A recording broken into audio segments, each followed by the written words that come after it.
Orthopaedics is a good specialty for flexibility as a consultant, particularly because when you become a consultant, you develop your subspecialty interest and you can hone in on one particular area of the body. So as I say, things like foot and ankle or hip and knee, and you can become a subspecialist in that area, and that appeals to someone like me who likes to know quite a lot about a particular thing.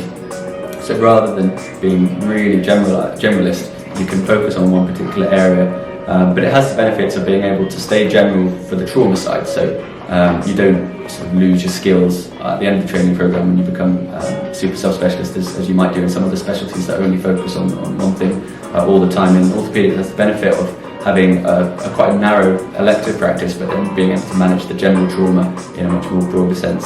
So I think that's particularly good. I think in terms of the work-life balance, it varies. I think as a registrar, the work-life balance it can be quite intense at times, particularly when you're working at the more busy hospitals, at the trauma centres. Shifts are very busy, and you can be run off your feet at times. I think when you become a consultant, the work-life balance is one of the better ones when it comes to surgery. So in some surgical specialties, there's a lot more emergency operations that go on overnight, and consultants get called in during the night to operate fairly regularly.